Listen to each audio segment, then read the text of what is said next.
one of the contribution that he has is in treatment of water, especially in the urban sector. He has worked for multiple organizations. The last organization for which he was the director is Xylem, and he has a massive information and knowledge and experience in treatment of water. And currently he is a volunteer in Art of Living and serving in Vyakti Vikasa Kendra, India in River Rejuvenation Project. So, well, I call upon Neeti ji from Neeti Mahesh ji to start her presentation.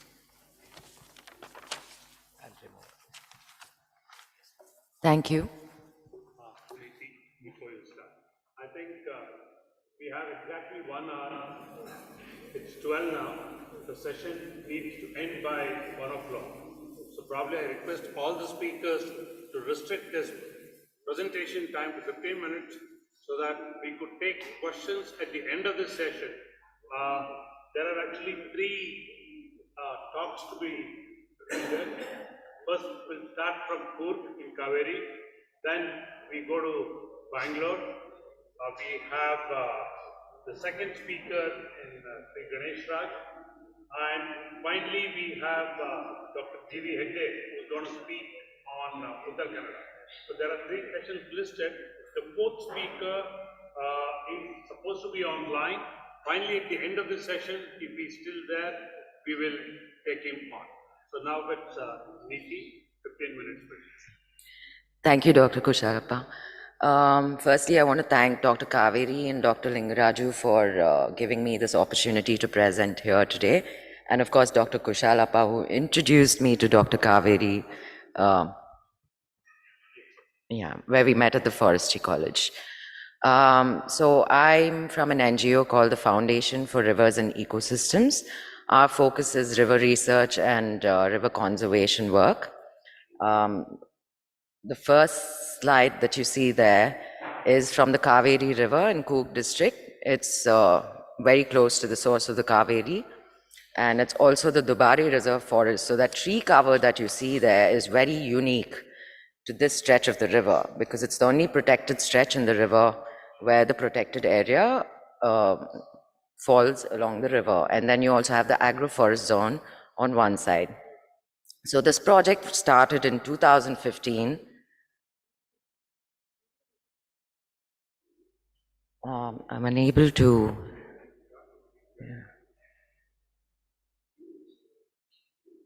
Yeah.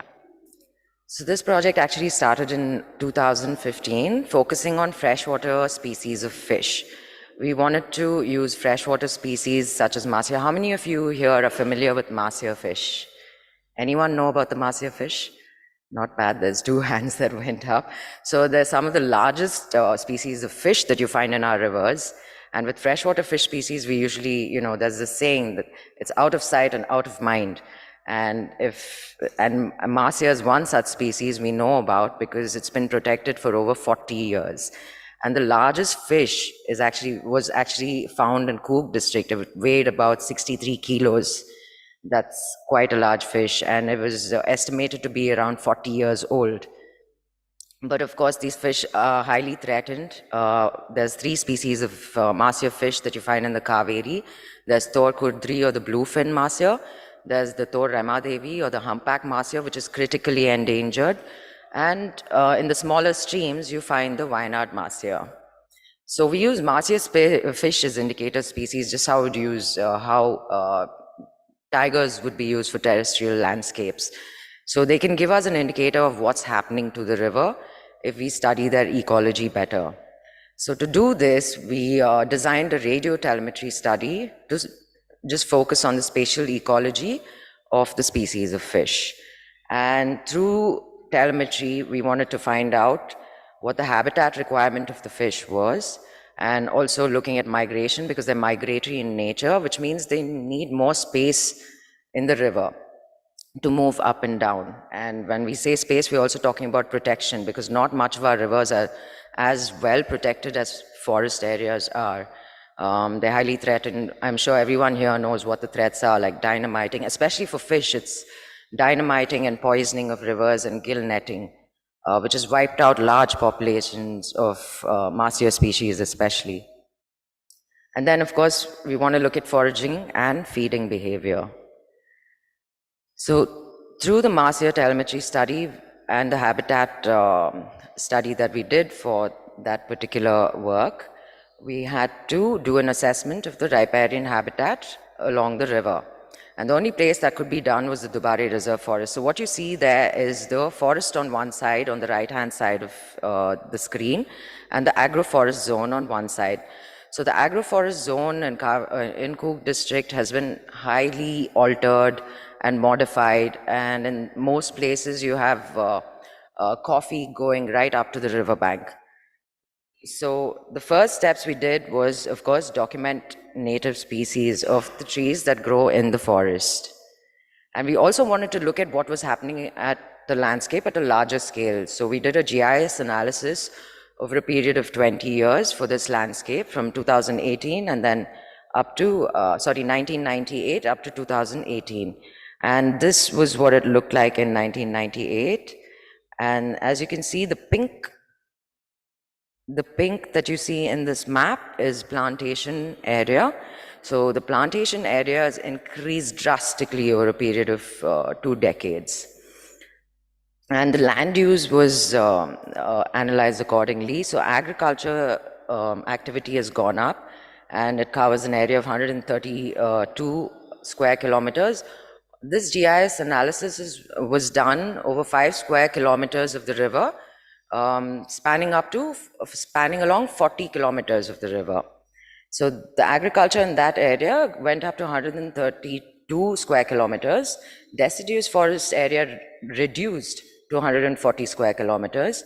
Evergreen forest also reduced to 101 square kilometers. And because of this, we've also seen a reduction in elephant corridor and migratory paths, due to which there's been an increase in elephant conflict. And there's grassland that's reduced again to 50 square kilometers, and plantation, as you can see, has gone up from 177 to 357 square kilometers. And settlement area also, places, large towns like Kushal Nagar and all, have grown exponentially over the years. And water flow had actually reduced in the stretch of the river up to 2018, but that was before things changed, before the rainfall patterns started changing and we started getting high intensity rainfalls. So the work that we did at the Dubare forest was mainly with the Jainakurba tribe, due to their extensive traditional knowledge of the flora and fauna in that forest. So we documented all the trees that were growing along the forest with 100-meter transects, and looking at richness and diversity of species using local names, and we also got it scientifically verified. And following this, it just made sense to work with them more, because they also had knowledge in nursery care, and they live in the forest, they're forest-dwelling people. So we thought of creating a livelihood option for them, where they could collect seedlings from the forest and help us come up with a long-term conservation plan for the river itself. So this was the outcome of the studies, where we have different species like Mangifera indica, and along the riparian corridor in the Kaveri River, you have different sections. So it's split accordingly. So you have the emergent section, where you have trees like Maduka, Mangifera indica and Hopia parviflora. And then you have Maduka nerifolia in the middle section. And then you have species like Zizygum henianum, or Holenerle as they call it, in the lower section. So these riparian corridors provide a lot of ecosystem services, so many that it's hard to imagine what we've lost because of that. And people are facing the brunt of it at the present with climate change. So one of the important things that it does, of course, is it slows down flood waters. So it minimizes damage caused to the agricultural fields adjacent to the river. And it also stores water for a longer time. And all the tree debris that falls into the river, including leaves and seeds, allow for their own species to regenerate in that space. And they also filter nutrients, excessive nutrients that come from plantations and agricultural fields like nitrates and nitrites and ammonia. So they absorb all these nutrients before it goes into the river. They also provide refuge for wildlife like elephants, which again have lost a lot of their corridor space, and this is the only contiguous corridor that they have to move around or find refuge during times like forest fires, when there's forest fires. So some of the glaring challenges in the district that's affecting the river, of course, is land use change.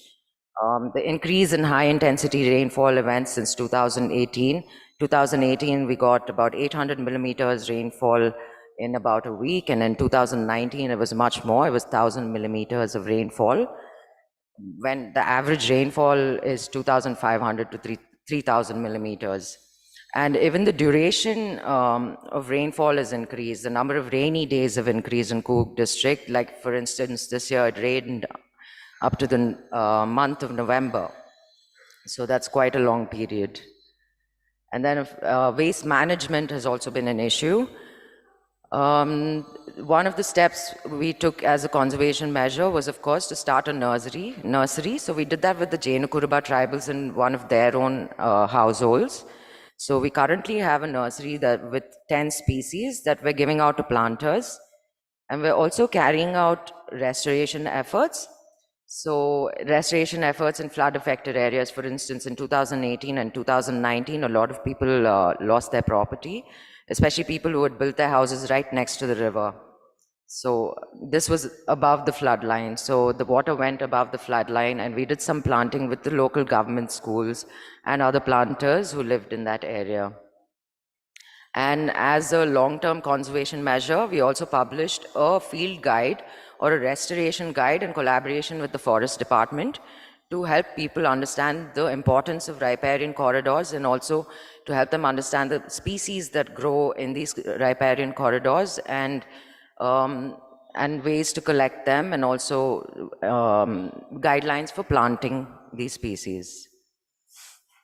We also came up with a web-based platform called Our River, Our Life to document flora and fauna along the river. And it also has other features like river monitoring and flood watch, which citizens can upload, which will further help us make better decisions in the future. And it could also empower people in coming up with location-specific plans with their respective gram panchayats over a period of time. So flora and fauna to help us, to help citizens document it. We also have a space, we have different features, such as one is you select flora, and then you name the location, and then you also name the species. And even if you don't know the scientific name of the species, it's all right. Even a local name and a picture of the species can do. Because there's so little people out in the field doing this kind of work, we thought that citizens could also help us gather and help us generate this information and data.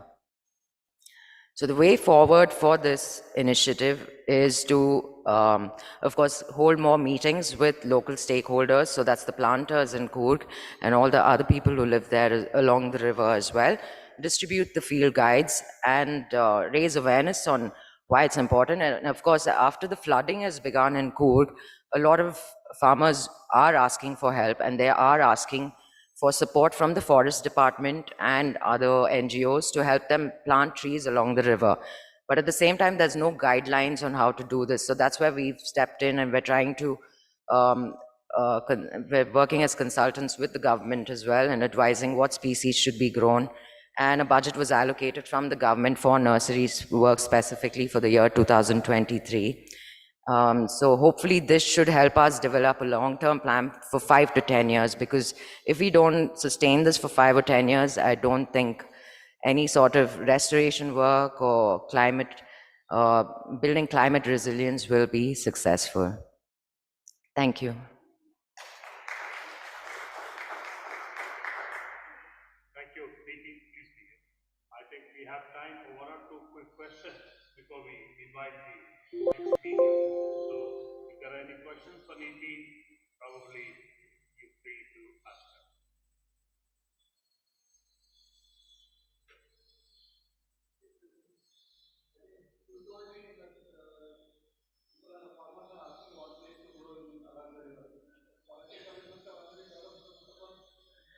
So we're also working with the Forestry College in Coorg. So after this project, after the research work was carried out, we've worked with them as well in planting drives and restoration. The thing is, nobody's really focused on riparian corridors as a specifically on riparian corridors. Of course, there's extensive work done on native trees in Kodagu district, but nothing specific to rivers.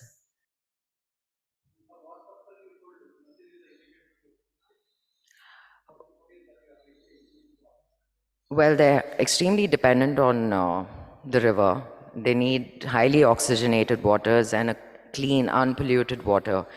And you have otters, other predatory species that are dependent on massia as a food source, and not just other wildlife, but humans as well, who are dependent on massia as a source of protein.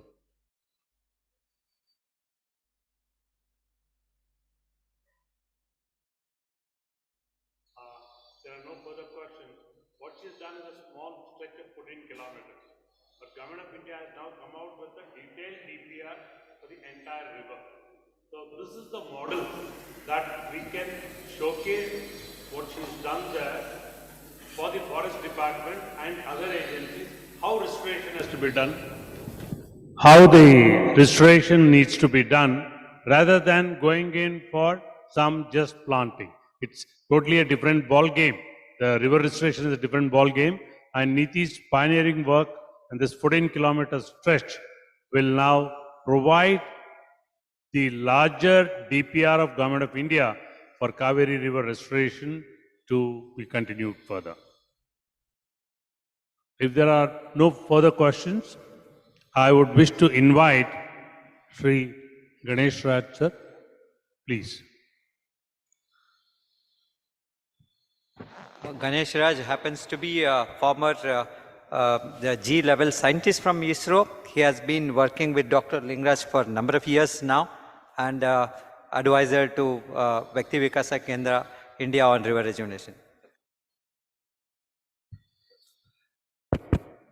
Thank you for inviting me for this talk.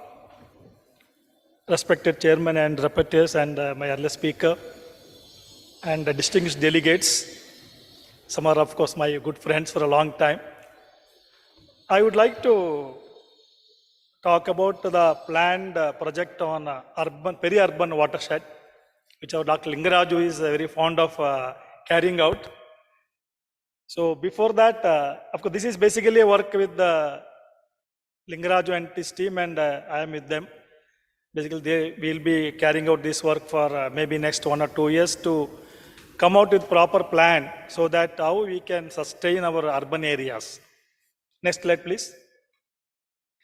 This is a Bangalore of 1965.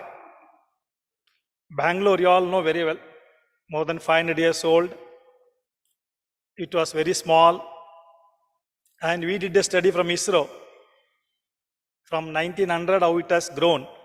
A small 12 square kilometer area to 800 square kilometers now. So it was a very tremendous growth. You can see, of course, I'll be basically showing more on satellite images. That is what the footprint. So this is a satellite image of 1965.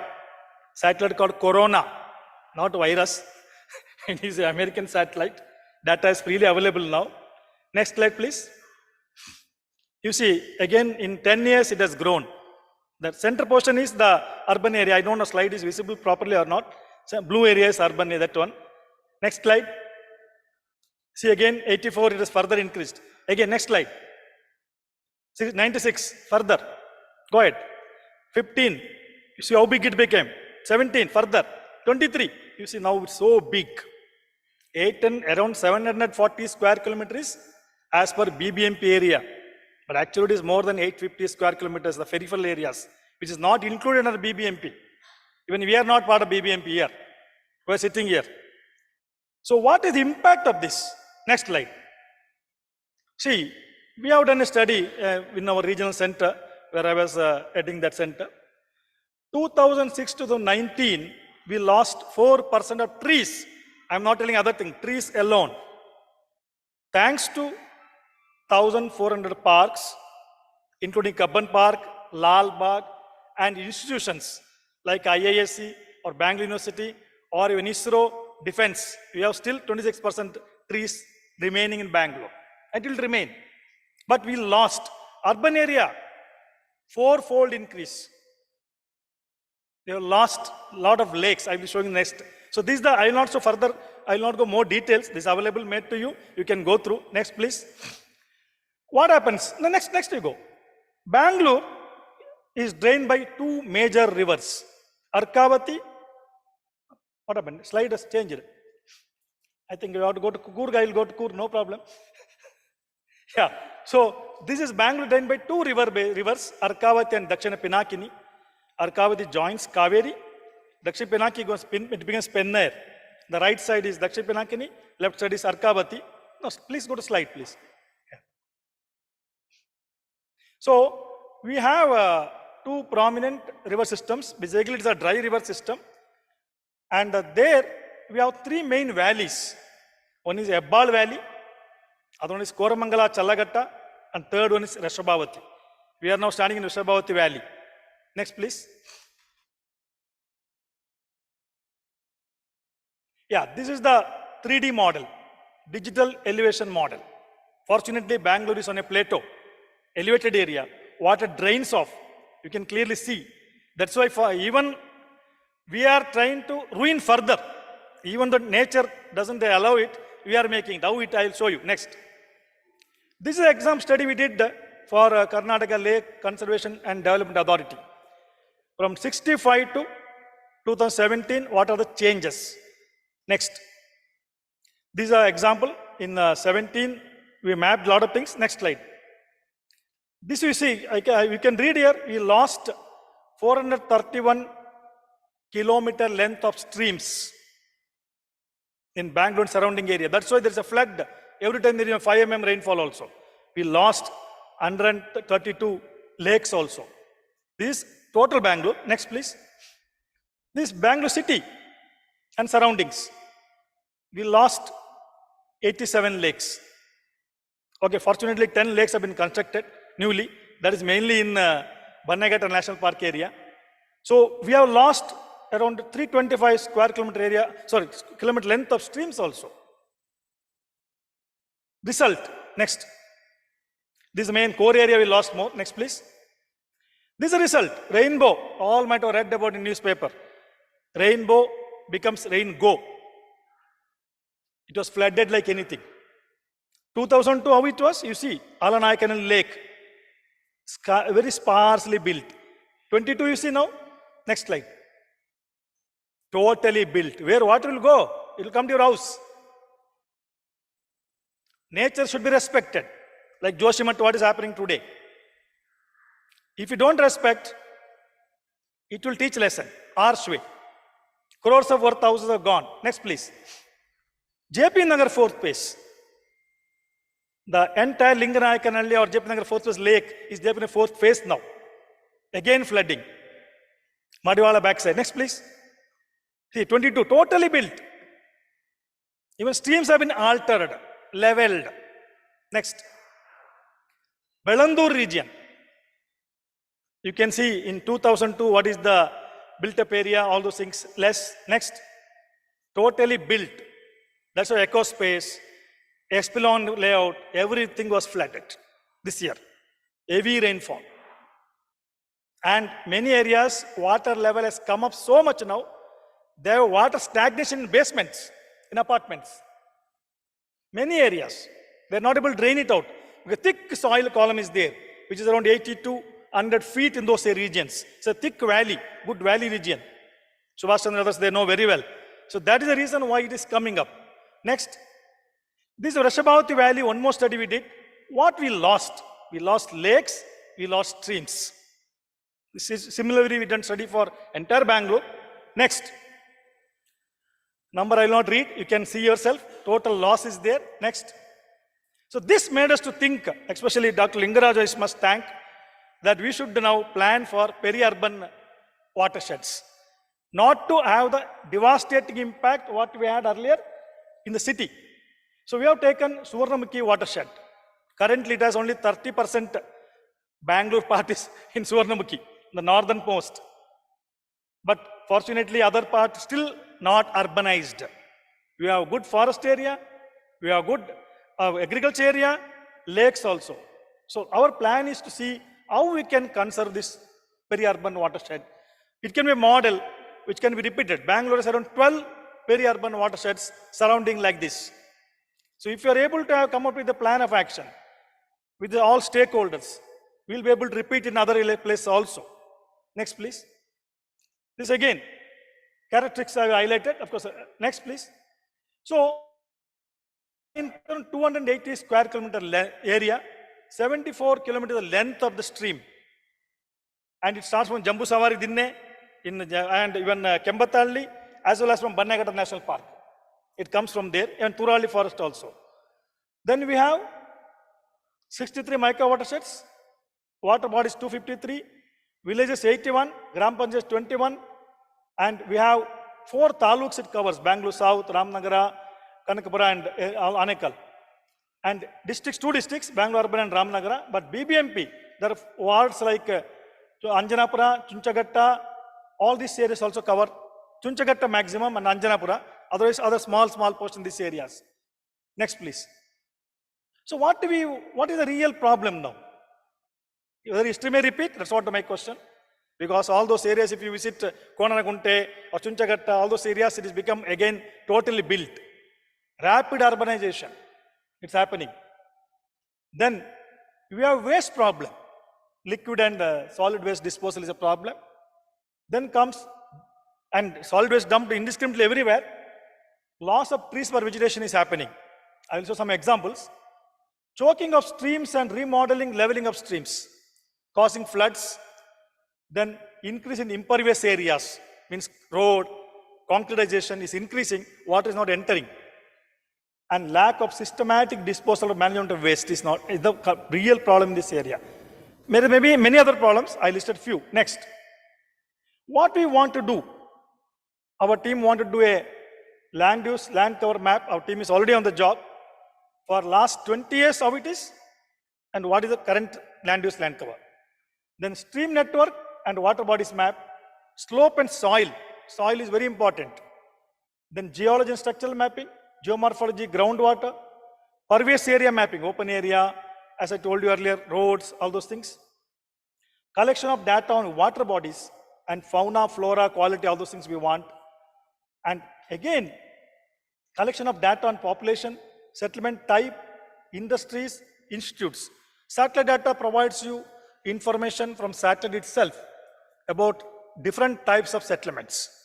Very clearly we can make out apartment, we can make out institute, we can make out a individual house colony, we can classify very easily. Then comes, what is the current way it is polluted? Because you may be knowing there is no underground drainage system in most part of this watershed. Only top portion something is there. And most apartments are having their own treatment plants. Whether it is efficiently working, I think Ravindra Bhatt should really answer that. We don't know what method they adopt, whether they reuse it. We need to have a clarity on that. If they are doing good job, fantastic. And one STP is coming also in the northern part. Then comes, you come to villages. What is the status? Where the waste goes? Is it to the ground, causing pollution of groundwater? When they grow, what will happen? So all these things we want to study. And here, especially with the Vyakti Vikas and the art of living, awareness creation among the people is the biggest strength of this organization. They can create awareness effectively with people. Then we want to interact with the government departments like BBMP, BWSSB, yes, even MP, we had already dialogue, environmental for taking up the work together. Work together, panchayats, BDA, everybody, all stakeholders should join together. Then only there will be effective planning. What we lack today is coordination and interaction among departments, causing serious problem. So that is what we are aiming to do it, and Resident Welfare Association also has a great role. They can contribute significantly also. Next, please. So this is the northern part of Swarnamukhi watershed in 2004. You can see totally empty areas there, okay? You are not able to see much built up area at all. Next, total almost above that nice road, which was not there at the time, that line you are seeing is nice road, is built up area now in 22 years. Next, please. This is example, we had a nice vegetation, cochrane plant and all those things. See next what happened. Next slide. Next slide, please. Yeah. Totally apartments have come. Vegetation gone. Next. Small village. Next. It's a big village now. 20 years. What will fate after 15 years? We don't know. Next. This is where the confluence of Swarnamukhi with Vrishabhavati. Full green vegetation. We are not seeing much urban area at all. Green is vegetation. Next, please. See now, already started. Right side you can see the bit color where urbanization is rapidly happening. Next. You see institutions also we can map. I'm telling you we can different land use how we can effectively map. Because pollution dependent on what type of use is that. In a residential area pollution is different, industry is different, apartment is different, institute is different. We are able to map. It's a solar power entire they're tapping. It's a institute. Next, please. A car service center also can map. You may be knowing car service center contribute a lot in pollution. In service time, they use a lot of chemicals. Next, please. You see, fortunately, Lingaraj also in constant touch with them. BW is setting up a STP of 4 lakh liters per day. So this is coming in the northern part. At least this may take care of some pollution happening already. So whether we need some more or each individual household can be done, what is the way we can manage? Each village should have not only the water or liquid pollution, where solid, the land use practices, like she told nicely about Kaveri River. Why not Suvarnamukhi also? We should have plan. Otherwise we'll lose everything. It may become one more Vrishabhavati. Nice names, but very bad smell when you go near all these things. Should not happen. Next, please. This my aim is to have a clean water like that. It's a Bangalore city only. Oh, some lakes are nice. So this what? Project is on. Let us hope that we'll be able to achieve our goal. Thank you. If you have any question, most welcome. Thank you, Ganesh Raj. Are we sitting on the watershed here? Which one? Is this ashram also part of the same watershed? Yes, it is part of this watershed only. So this ashram is also part of the same watershed. Yes. And at least we are happy, at least this area will be well managed. So questions for Dr. Ganesh Raj, please. Please, Subhashantaji.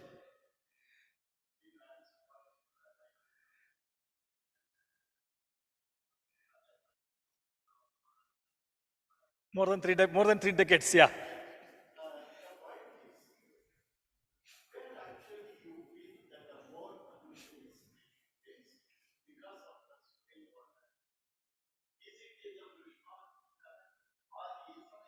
Sir, mic ತಗೊಳ್ಳಿ sir. Mic.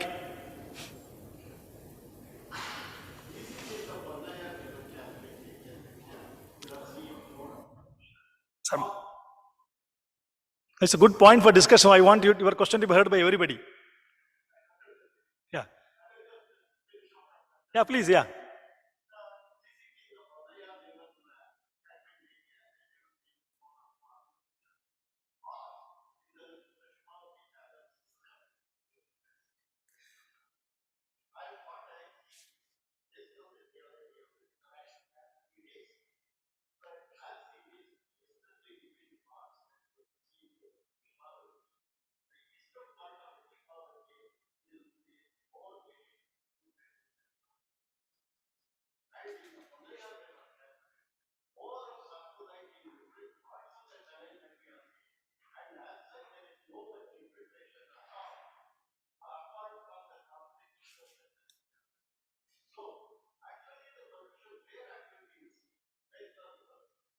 Sir, actually, as you told correctly, Vrishabhavati area gets polluted more because of the Pina contribution. Industries. See, Pina industrial area is around 40, 50 years old. We did not have much norms for industries at that time. Pollution control norm, I'm telling you. So now also the fact that Vrishabhavati is most polluted, you are right. And due to the rock type and the fractures, it affects more subsurface, no doubt in that. But eastern part, fortunately all are IT industries, their pollution is not very dangerous ones. And as I told clearly, clay bed. Common, what is separate, it is clay bed. It doesn't percolate too much down into the groundwater. But still there is a problem of smell, Belandur burning. It is there because it is the phosphate which is used as a washing machine powder, I don't know. Lot of things are happening. Vartur, Belandur, Madhepur, anywhere you take, lakes are contaminated, polluted. So once that is polluted, slowly it enters the groundwater also. There are fracture zones there also. It affects. So there is a total overall damage is happening. That's why now there is a plan to treat almost all the water. Because now also we have a lot of treatment plants, but many are not working. But government is planning to treat now like 1,340 million liters per day what we get from Kaveri. And we use around 400 million liters per day from borewells. Now they tell they treat around 1,400. They want to make it 1,700, 800. And you may be knowing very well, treated water is going to Kolar. And they want to supply to Anekal also now. A large part is going. That is secondary treatment only. They're leaving it there. Tertiary is done only in Lalbagh, water is good. Elahanka, water is given to airport. In addition, institution like ISRO, we have our own treatment plants. We do tertiary treatment. We use for our own gardens and flushing. There are many apartments we adopted now. There's increased awareness now. What you need to do is you have to keep the momentum and go ahead. All large apartment complexes have treatment plants. What need to do further is whether we can have a cost-effective, less power-intensive treatment for this waste in urban area. But Suvarnamukhi, our aim is prevention is better than cure. Not treatment, prevention. That is our aim. If you are able to make each household to adopt or complex to adopt a treatment plan, a plant, small, mini one. We had arranged a talk also, I remember, for each how we can make it. That will be the best one. But not only that, trees and vegetation should be protected. That's a must. Not only in parks. Because we have in parks, blessed, in Bangalore is blessed. We have good number of parks. It should be everywhere also. Then we will have a better environment. Let us not contaminate and pollute all watersheds, all. Then we will all become Vishamanavas, maybe. Am I answered, sir? Any other question? Okay, please, yeah. Please, yeah. I think we have question time only for one because we have one more speaker to go ahead. Probably Okay. the last two quick questions. I think Dr. Hegde is waiting for the next presentation. Yeah, correct. I don't want to Please. take this time. Yeah. Please.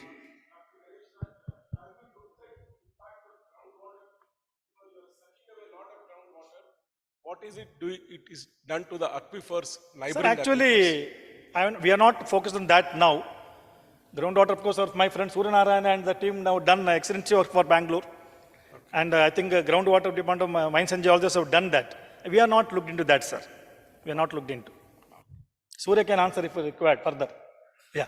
Thank you. Thank you, sir. Thank you very much. Achha, because you told only. Yeah, please, yeah. Basically, you told that urban flooding is taking place. Is it attributed to improper stormwater management? If that is the case, what is the solution? No, I don't tell only improper stormwater management. It is basically the plan itself is not correct. See, right now, earlier what they did, the treated water also they left to stormwater drain only. Now they are planning to carry the pipelines to treatment plants. Earlier, easiest is near stream you leave it, and stream will take to tank to anywhere. Now there is a rethinking. It is not a stormwater drainage plan alone. We have spoiled the natural drainage also. We have leveled everything. Sometimes sewage doesn't flow at all. It stagnates. It is a mess. I think I can get a big lecture on that. I will not answer that further. Thank you.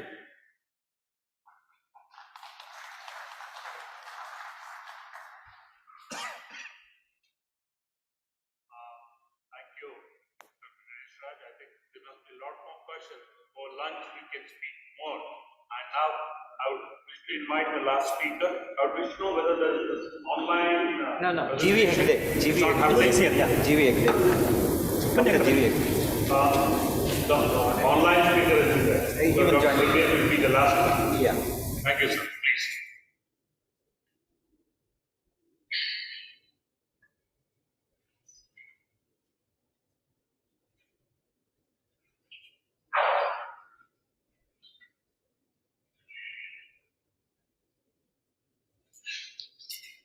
ಎಲ್ಲರಿಗೂ ನಮಸ್ಕಾರಗಳು. Good afternoon everyone. Happy 2023 ಮಕರ ಸಂಕ್ರಮಣದ ಶುಭಾಶಯಗಳೊಂದಿಗೆ ನಿಮ್ಮೊಂದಿಗೆ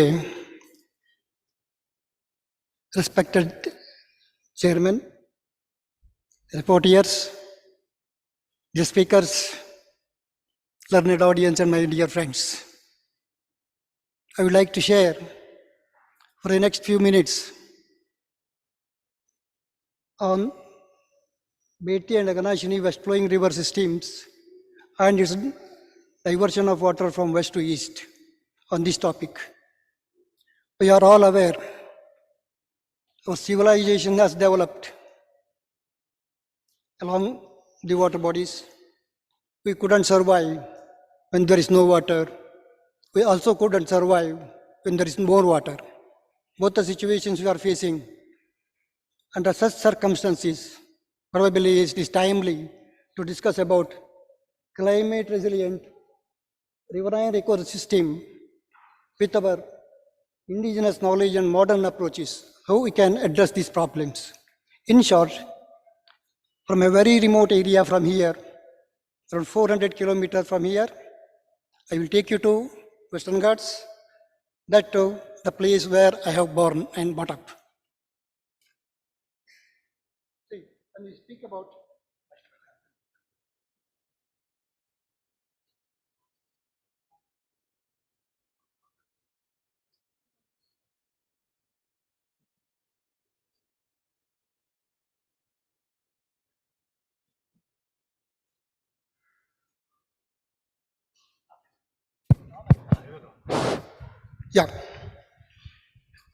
when you speak about North Canada, the flow of water, fast flowing rivers, surplus flow, wastewater. These are all put together comes into picture. Here I want to take you to Beti and Aganashini river. This is the waterfall. Sorry. This one is the waterfall of Beti river. That's in Magod. And this one is Unchalli Falls for Aganashini river. That also is called as Lushington Falls. When anybody wants to think of having a tour to Uttara Kannada district, these are a very attractive place. These are attractive place not by human efforts. This is the natural setup and natural system. See, this is the portion actually of the Magod Falls and the adjacent area where I am discussing in the amidst thick, pristine forest land. This is Unchalli Falls. We can look at the forest here. How thick forest, naturally grown forest here. This is the climate there. Probably sometime if you go now to Nandi Hills, you also look at the similar thick moisture in the morning sessions. So lovely to see and so pleasant to walk in. Here, I would like to start this session with a background note or a sort of an introduction to you. Here, the very contributors is Jal Shakti Department, Ministry of Jal Shakti. It is that Jal Shakti made us to come here with a request from Dr. Lingaraju to present one of those problems which we are facing in the society. I am discussing more of a societal problem than of academic issues here. What happens here? The background is Jal Shakti Department under National Perspective Plan invited the proposals from the state governments for the diversion of or utilization of surplus water or the wastewater under that concept. When the government of India invited the proposals, then probably in the early 90s, 91, 92 like that, along with NWDA, National Water Development Academy, there were several proposals for diversion of water from west to east. In Karnataka, we have around 25,000 square kilometer area of west flowing catchment area, of which for Karnataka, in the later or early 2000s, there were 6 or 7 proposals from NWDA, of which government has considered or recommended only 2 proposals. One is Bedti Varda Dharma link, the other one is Aganashini Varda link. I will go to that area also. These 2 sensitive proposals. Here, Bedti Varda Aganashini link, these rivers located in highly ecological sensitive mountain regions of Western Ghats, that's in Yellapur, Sirsi and Siddhapur taluks. The taluks on either side of my home place of Sirsi. So I am more concerned also. And this river linking is proposal to diversion of water from the Western Ghats, top of the Western Ghats, to the eastern parts, as away as 400 kilometers far. Here, how much is the water they want to divert out of it? It's 524 million cubic meters from Bedti Basin to Varda. That's actually 302 MCM from Pattanahalla and Shalmalahalla tributaries and 222 million cubic meters from the Bedti proper. This is the estimated statistics. Here, the problem is why this western water will be diverted to the far east where already there is an irrigation. Yeah, these are the 2 basins. This is Aganashini and this one is the Bedti basin. The entire basin picture is here. And these 2, I will take further here. This is Uttara Kannada district. This is from Karnataka, western portions. This is Bedti basin that originates in Dharwad district, flows from Yellapur and this is Ankola, this is West Coast joins. The adjacent is this Ganashini basin down south there. And here is the west flowing river border here. These rivers, this is Dharma, Varada and Tungabhadra, goes east and joins Bay of Bengal, whereas all these are the west flowing rivers. In Uttara Kannada, we have 5 river systems, Kali in the north, Bedti and Gangavali, both will live in the same one unit. Then down south is Aganashini, further south Sharavati and Venkatapura. These are the 5 major river systems in Uttara Kannada district.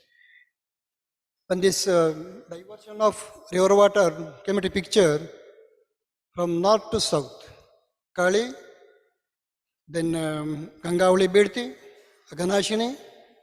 Fortunately, Sharavati has been excluded for that because it's already sparing for electricity generations and other things. They were in the minds of NWDA.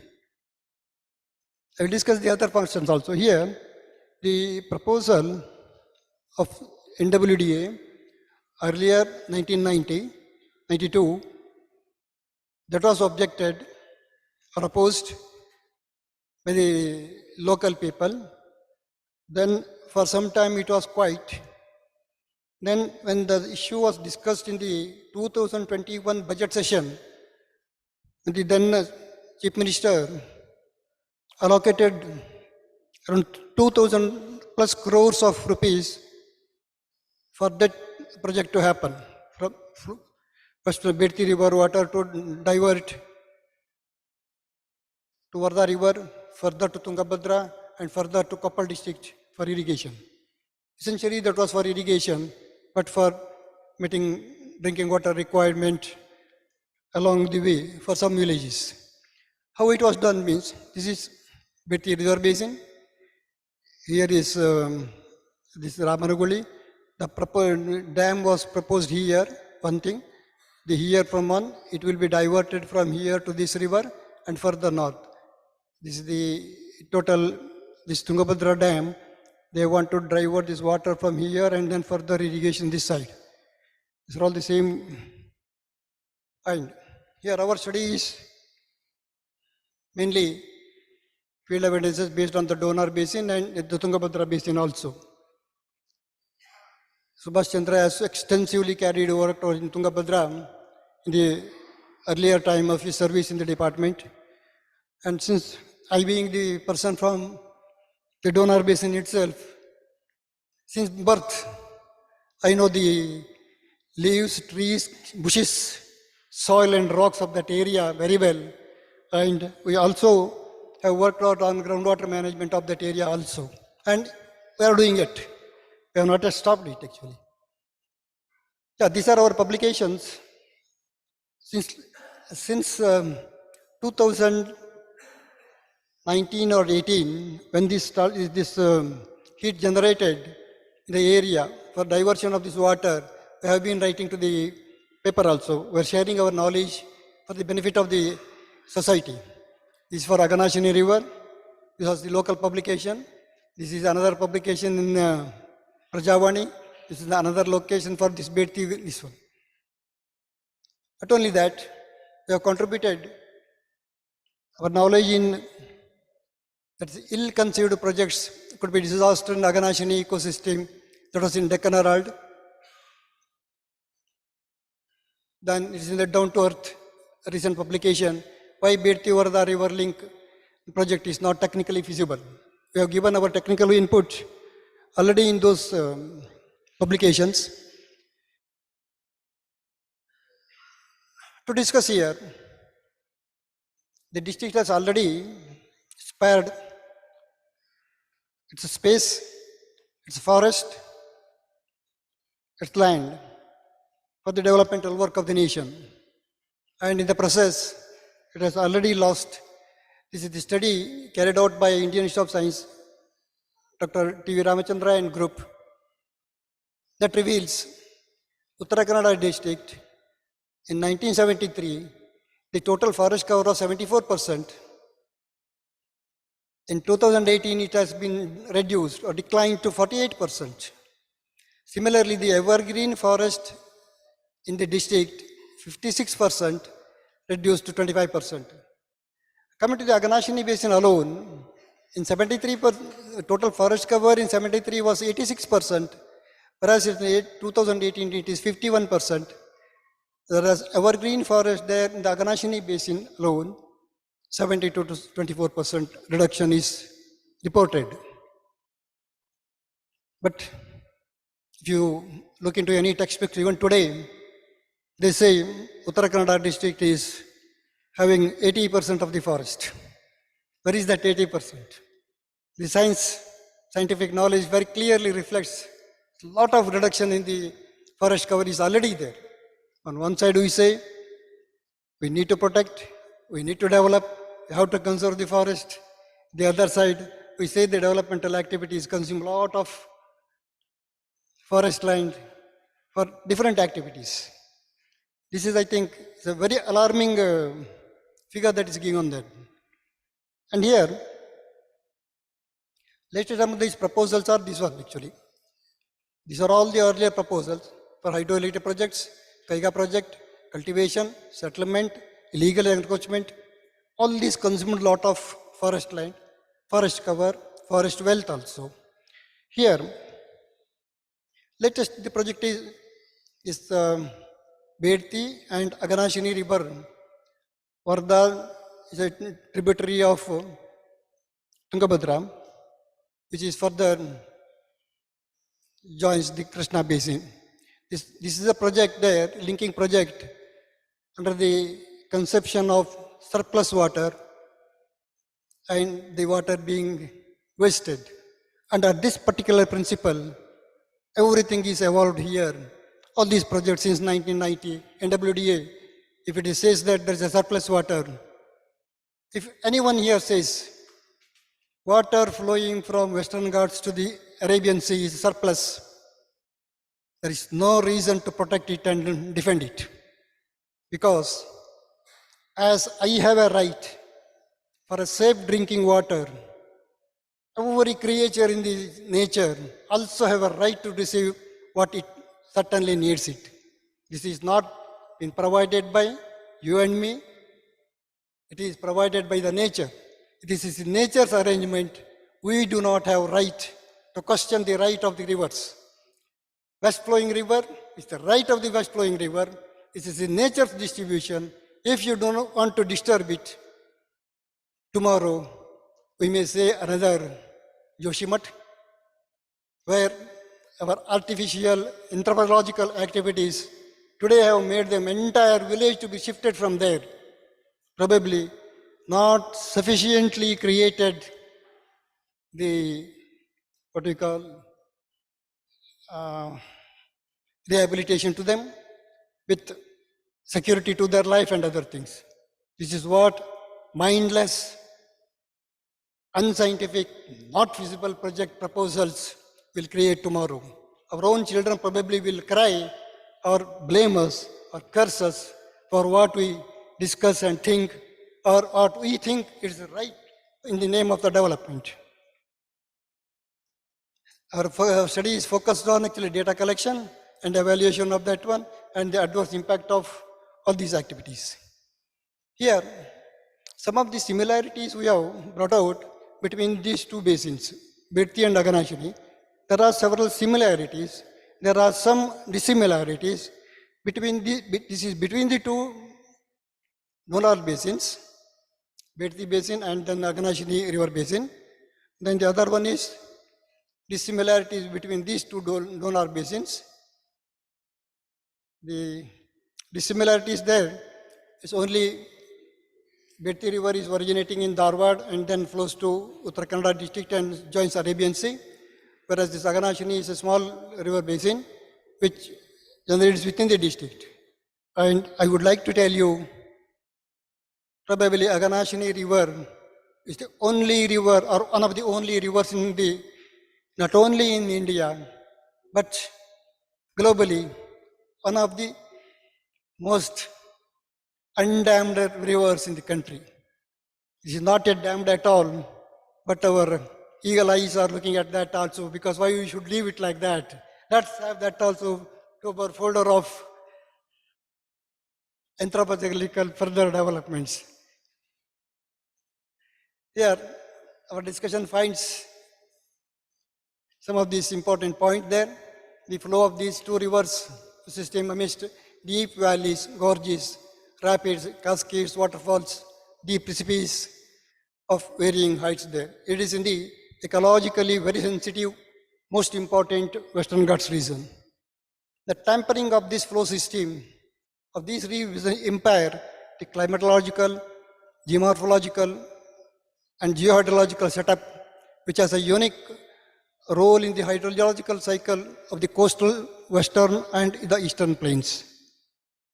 The diversion of water from west to east severely affects the water flow in the and creating on-land transgression of marine water, leading to impairment of interface between the marine and the fresh water at the coastal and deltaic region, affecting the limited freshwater resources, resulting in acute water supply and domestic needs during summer.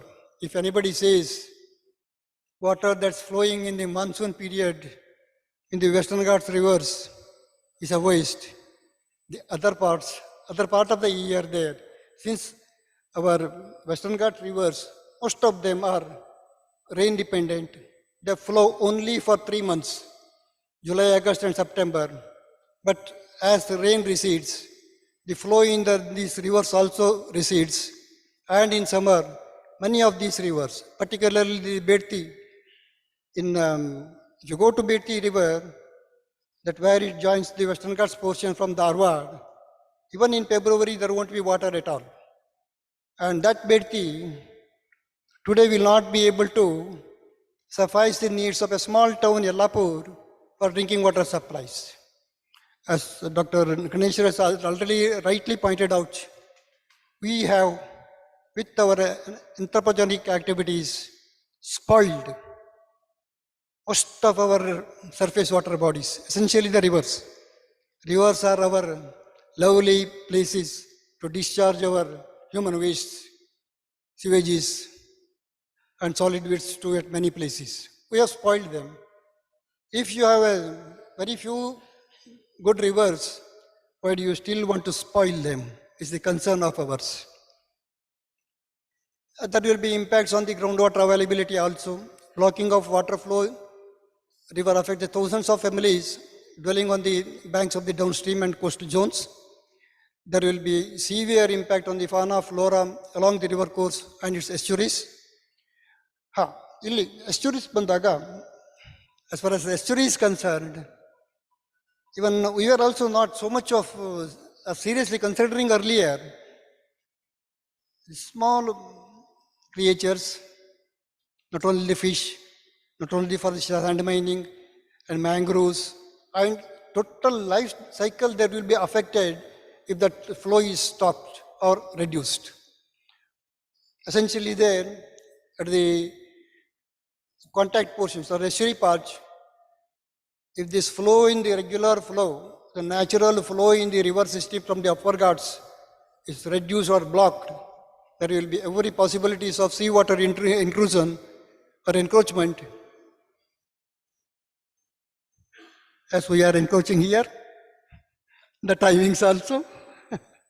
There, saline water, the marine water will encroach in the surface water bodies, and entire surface water body, sweet water body will be getting, once polluted, it will be very, very difficult to get it cleared or convert it into the seawater, into the freshwater zones.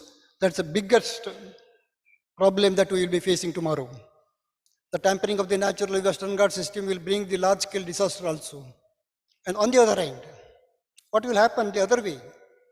You are thinking of transferring water as long as 300 to 400 kilometers from the Western Ghats. How much that is? 500 MCM. 500 MCM of water at the cost of 3,000 crores at the present estimation. That may go up to 30,000 crores, as in the case of Ethinole we are seeing today. The project started with 1,200 crores, 1,000 crores, couldn't get a single drop of water even after spending 24,000 crores, even after 13 years. Still, it's demanding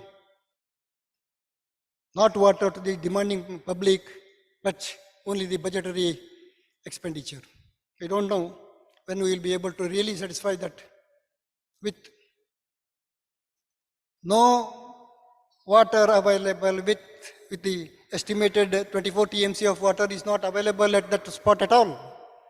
That's how I don't know where we are really succeeding or leading our estimations and other things for that.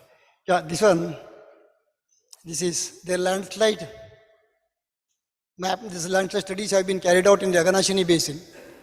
The upper Ghat section here, this is because of its typical hydrological conditions, clay horizons, steep slopes, hills, mountainous regions. This area will be prone to landslides. One of the geological reasons there why this project should not be taken up. And here, this is the Bedti Basin. I had an opportunity to visit and study that area when the 2021 July, with the rainfall of 330 millimeters in 24 hours time, by another 200 millimeter next day. A huge area of this Yellapur Taluk, Kalache. This is the landslide, Arbail Ghat section. This one where the house has totally been collapsed here. See, this is for the landslide. Yellapura area is a Betty basin, and part of that comes under Kali basin also. This is because of the anthropogenical activities there. The adjacent is our Betty basin now. We are in the forest land. Similar setup of geology is there. The topography is there. If this area also disturbed for developmental activities like the river water conversion, dam constructions, then the tunnel constructions, then the structures there, cut the road across the hill slopes, you are allowing all these things to happen. Does it really require? So this is the impairment that I was discussing about the similarities and dissimilarities. These are the dissimilarities. Never mind the riparian basin there. If you go further to Tungabhadra basin, what will happen there? It's already under irrigation. I don't know, this 524 MCM water, where it will be stored. The same Tungabhadra dam, they have to take it. Tungabhadra dam will not be able to capture if there is good rainfall in July, August itself. And these rivers are rain-fed. Water can be transported from here only during rains. Rains there in Tungabhadra, there won't be space for holding the water there. Such is the case. The entire proposal is unscientific, we say, not feasible also. See, this is the area of Tungabhadra basin. This is the geology of the left bank canal. The water will be brought in up to Tungabhadra river here, dam here. It goes from here. This is the area they are proposing for irrigation, where that area is already under irrigation. The area is waterlogged, brackish, groundwater has become saline. Such is the case. There is no demand essentially from the area, people of the area for water from west flowing rivers. It is some vested interests playing a role to satisfy somebody for these kind of proposals.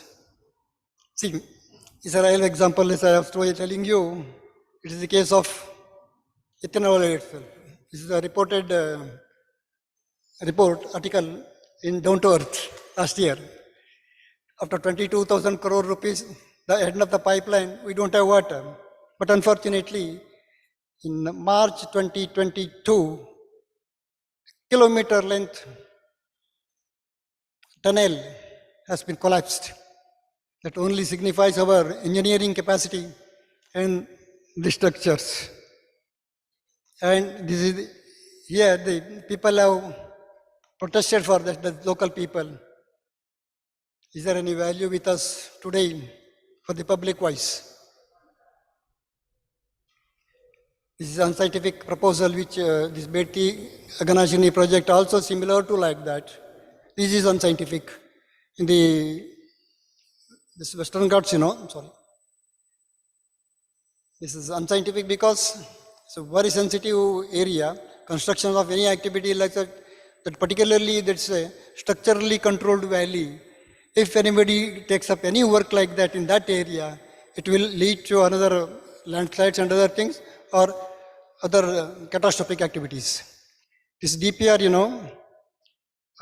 this is the point to be discussed here. The DPR, the present case, totally sidelined the geological, geophysical, geological, geotectonic features of the terrain, magnitude of the catastrophic damage that can cause in future. This has to be considered actually there. And what are the acts and rules in a place with us? So in spite of Karnataka Gazette notifications under Forest Conservation Act 1972, is Betty Conservation Reserve and Shalmala Riparian Ecosystem Conservation reports already there. The area proposed comes under that riparian area only. The Supreme Court recently has given the directions to mark eco-sensitive zones from the boundary of the protected forest. And the court has also directed no new permanent structures shall be permitted in the whatsoever considered the SEZ zone. Local Gram Panchayats and Taluk Panchayats have already passed a resolution not to go for such structures in that area. In spite of that, if our governments dare to take up such steps. Yeah, yeah. Whom to be blamed, I don't know. And there are already awareness programs. This is in June 2022. This protest was March. This awareness meeting. Of course, I am also party to that. It's for the population. And in summary, probably what I said now, it is there in that. Way forward. We have just initiated the study. We would like to take it forward based on the donor basin, the studies for better understanding the cost-benefit ratio. Here, when the cost-benefit ratio comes there, we know the population of trees, a thick tree population we have shown. If in 1 hectare of land, if there are just 200 big trees, trees of 100 years life, each tree is costing 72 lakhs. One tree of 100 years old is estimated to have value of 72 lakhs. If we have thousands of trees, millions of trees in that area, if you calculate only the tree resources, besides water resources, mineral resources, and any other natural resources, if you work out the cost and benefit ratios of this one, 524 TMC of water, that is estimated, that will not be available for sure, like in the case of Yathinavale, the project proposal itself is not viable there. So emphasis will be given on the priority to address supply and demand based gaps here. I thank you all for your patient hearing. I welcome with your permission, sir. Any questions in this regard?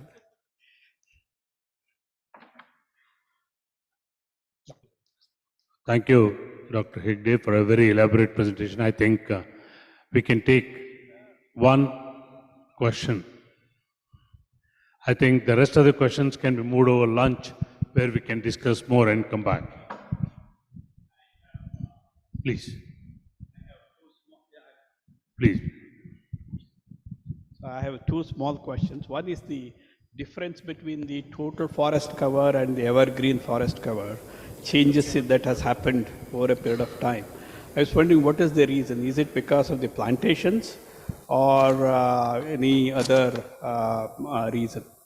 The second question is there any estimate of diverting the water and its impact on the marine water coming in terms of number of months? As it is in coastal area, it's almost about 6 months we get marine water, and which is really playing a havoc. Now, if it increases to 7 or 8 months, a lot of people will have serious problems. So I was just wondering whether you have estimated the number of months the marine water will be coming in if the diversion of water actually happens. Sir, it's a common sense here. If you stop the flow, if you reduce the flow in the Western Ghats region, Western Ghat area from the river, which is the flow essentially will be in July, August, September, where there is heavy rainfall. That is the period it carries along with the soil, muddy water, all the nutrients that is required downstream in the coastal area and estuary parts. The aquatic life survives on that. And then later, if that flow is stopped or regulated, then there will not be a push from the freshwater push to the seawater enclosure. So the other way, reverse is true, that whenever that is not the time period there, if this freshwater flow is blocked even in August or September, for the sake of diversion of the water, then since September, if there is no further flow to the coast, since September only the problem of encroachment starts there. This is one aspect. So whatever that is naturally going on over hundreds of years, better to leave it alone in the interest of the other fauna and flora that also have a right to live. Is one thing. Yeah. Do you have any questions? I am probably violating your norm of one speaker.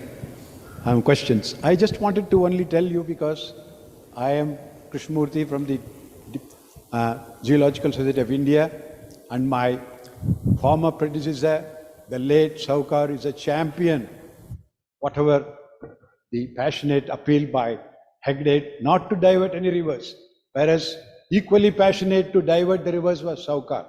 I must tell you, because this audience, and he was telling about Netravati. I am a hard rock geologist.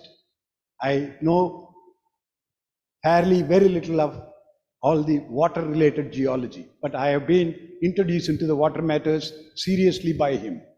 I have been in the Peninsular River Council and all. I want only to know, he was only championing for the very badly rain shadow regions of Karnataka, the diversion would improve. I am not sure what Professor Hegde is telling about taking the water to the eastern coast.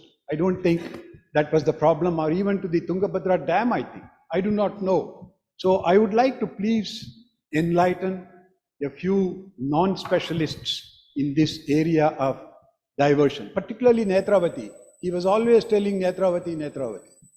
Please. Sir, here, no, 1 minute, 1 minute, 1 minute. 1 minute, I'll tell you now. No, yeah.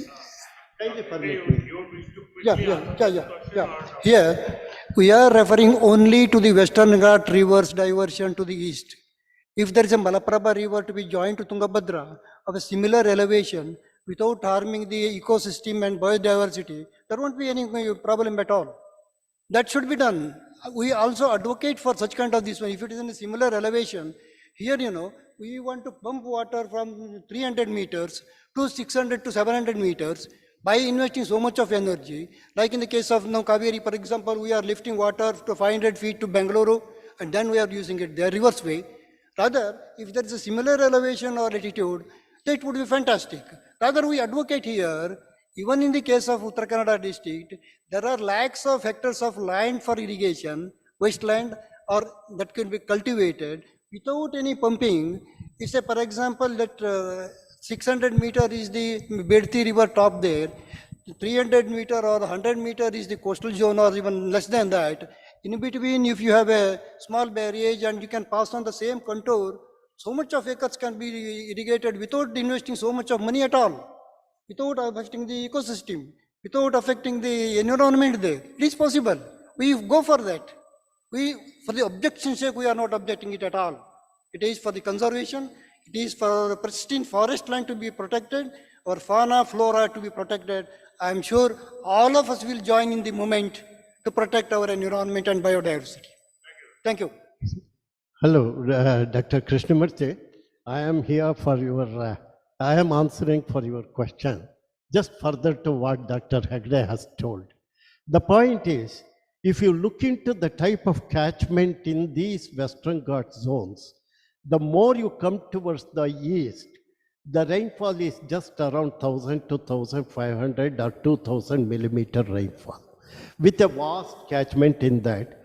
And further on, after the waterfalls, what you see from Bedti and even in the Aganashni, you'll be seeing a north-southern major fault where suddenly the topography, it gets down to by about 150 to 200 meter down.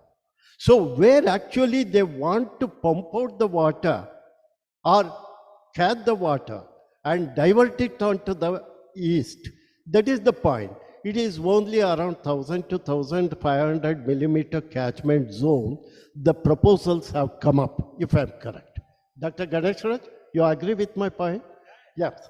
And in such being the case, the moment after the fall of the topography, the entire thing is a vast evergreen forest area. You want to tamper that? And Dr. Saukar, Mr. Saukar, who is no more now, I'm sorry, late Saukar, he was a fascinator of the area to divert, but not having any concept over it. I was his colleague also. That is the point. One thing, sir, very frankly, I'm telling, he was more a geologist in other field than in the water resource management. And in that, jointly, we have worked a lot over the Aganashini, over the Bedti, and even in the eastern coastal points where the eastern plain terrain, how the topography, how the climatology, how the geomorphology, everything varies. Thank you so much. I don't Thank you, speak sir. much more. I think we are going to stop this here now. We'll carry it over lunch. I think I would request the co-chair to summarize quickly.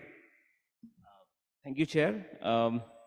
I know we all are hungry and we want to go for food, but then would like to make certain comments, observations here that I would like to congratulate all the paper presenters that that their research is action-oriented and fundamental, and which is based on data, maps, facts, and figures. All the papers are discussing about a way forward, which is a very striking part of it. And they all are saying that the stakeholders must join hands to resolve certain issues and challenges. And I just want to make a point here, and if it is possible, then I will request all the paper presenters to please include indigenous ways to revive this river system or water bodies that we have. Thank you so much. Yeah. Thank you. It's been a long session, no doubt, but 3 case studies, starting from Kaveri to Agnashni and Bangalore. Crisis is there. Issues have been identified. We thank Art of Living for leading this initiative now. There is data, there is information, action is what is needed. So hope the outcomes of these events and suggestions would be taken forward and we will have action happening on ground. I congratulate all the 3 speakers for the efforts that has been taken up, and we wish you all the very best. Thank you.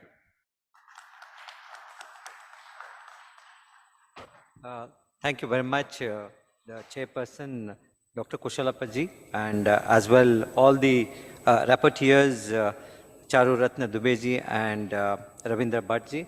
I thank the presenters of the papers, Dr. G.V. Hegde, Dr. Ganesh Rajji, and Niti Meshji. Thank you so much.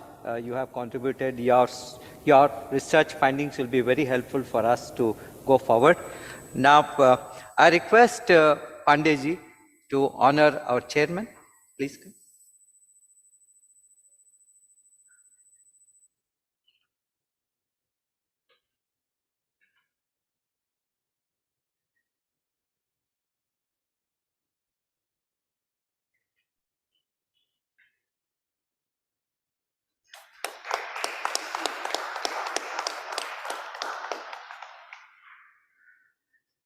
Before we move towards lunch, we are slightly running behind time, but yet meditation is something which is very, very important. And shall we have meditation for about 10 minutes? It is always before lunch, so that food gets digested. Yes? Yeah, that's what. Right. After lunch is better. After lunch is better. Yeah. After lunch. Meditation is not after lunch, but there can be yoga nidra after lunch. No problem. Choice is yours. Okay. Right. In that case, we are moving towards the dining hall, and I request young members to walk towards the dining hall.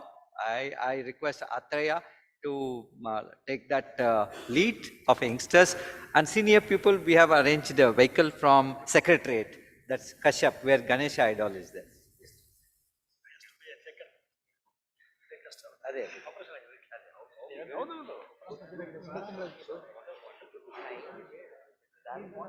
Wildlife sanctuary that way.